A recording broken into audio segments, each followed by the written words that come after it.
जय श्री कृष्ण मित्रों हमारे इतिहास में कई ऐसी घटनाएं घटित हुई हैं जो बहुत सारे लोगों को नहीं पता है।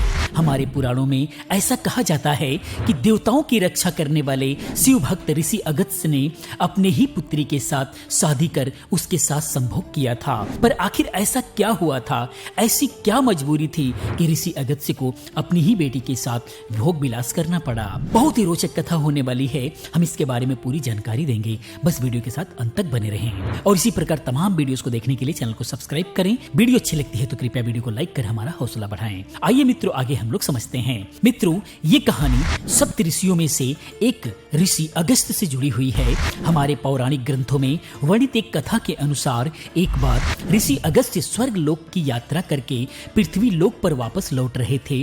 तभी उन्होंने रास्ते में देखा कि एक पेड़ पर कुछ वृद्ध लोग उल्टा लटक रहे हैं। इस दृश्य को देख ऋषि अगस्त्य हैरान रह गए और उनके पास जाकर पूछा, आप लोग कौन हैं और आप लोग इस अवस्था में उल्टा क्यों लटक रहे हैं? तब उन लोगों ने उत्तर देते हुए कहा, हम तुम्हारे पूर्वज अर्थात पितृ हैं और हम चाहते हैं कि तुमको एक पुत्र की प्राप्ति हो। इसी मनोकामना के लिए पेड़ पर उल्टा लटक रहे हैं। अगर हमारी ये मनोकामना पूरी हो गई तो हम लोग इस घोर कष्ट से मुक्ति पालेंगे और हमारी पुण्य में वृद्धि हो जाएगी और हम लोग अपने अपने लोक वापस लौट जाएंगे। उनके मुख से ऐसी बातें सुनकर ऋषि अगस्त्य अपने पितरों को इस श्राप से मुक्ति दिलाने के लिए पुत्र प्राप्ति के लिए तैयार हो गए और अपने आश्रम की ओर चल दिए।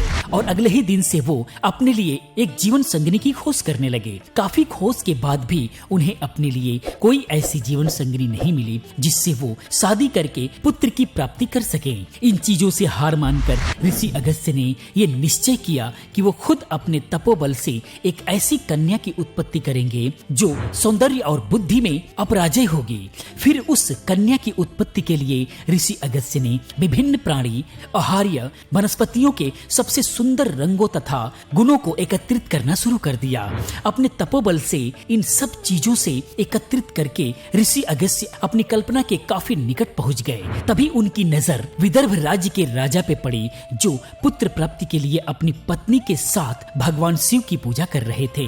ये देख ऋषि अगस्त्य ने ये विचार किया कि मैं इस कन्या को एक कन्या रूप ना देकर एक शिशु रूप दे दूं ताकि उसका पालन पोषण अच्छे से हो सके और उस राजा की मनोकामना पूरी हो सके।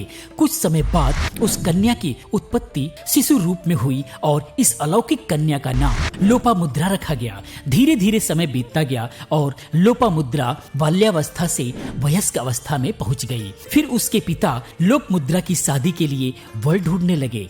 ऐसे में एक दिन उनके महल में ऋषि अगस्त्य पधारे। ये देख विदर्भ के राजा ने उनका बहुत सेवा सत्कार किया और उनसे यहाँ आने का उद्देश्य पूछा। तब ऋषि अगस्त्य ने कहा कि हे राजन, मैं अपने लिए तुम्हारी पुत्री का हाथ मांगने आया हूँ। महर्षि के मुख से ऐसी बातें सुनकर राजा और रानी दोनों अचंभित हो उठे और सोचने लगे कि जिस पुत्री को हमने इतना लाड प्यार से पाला है, भला एक योगी उसे वो सब सुख सुविधा कैसे दे पाएगा। लेकिन वो इस बात से भी डरते थे अगर वो ऋषि अगस्त्य की बात नहीं माने तो वहीं वो क्रोधित होकर उन्हें श्राप भी ना दे दे। इसी भय के चलते उन्होंने ऋषि अगस्त्य के प्रस्ताव को स्वीकार कर लिया और फिर धूमधाम से ऋषि अगस्त्य और लोपामुद्रा का विवाह संपन्न कराया गया। विवाह के बाद ऋषि लोपामुद्रा को लेकर अपने आश्रम आए और बोले, हे सुंदरी, अभी तक तुमने अपने जीवन का सिर्फ राजसी सुख को भोगा है, लेकिन अब तुम्हें इन सभी सुखों को त्यागना होगा और एक ऋषिका की तरह तुम्हें अपना जीवन व्यापित करना होगा।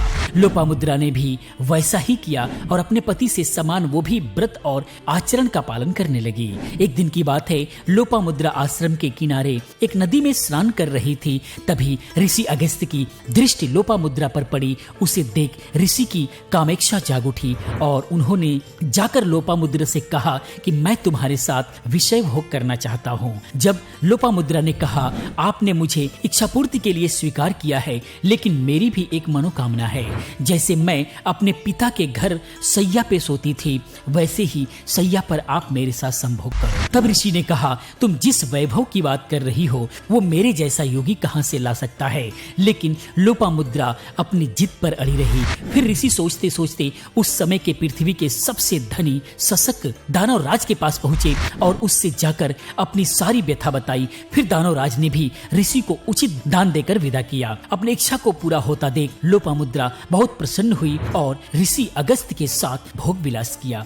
मित्रों, इन दोनों के समागम से 7 वर्ष बाद एक पुत्री की उत्पत्ति हुई और उसके बाद ऋषि अगस्त्य के पितरों को अपने श्रापों से मुक्ति मिल गई और वो लोग अपने अपने लोक वापस लौट गए। मित्रों, ये कहानी कैसी लगी कृपया कमेंट में जरूर बताएं। इसी प्रकार तमाम कहानी को सुनने के लिए, तमाम जानकारी को हासिल करने के लिए चैनल को सब्सक्राइब करें, चैनल के साथ बने रहें क्योंकि इस टाइप की तमाम वीडियोस में लेकर के आता रहता हूँ। मैं मिलता हूँ अगले किसी और अच्छी रोचक जानकारी के साथ। पूरी वीडियो देखने के लिए आप सभी का बहुत बहुत आभार।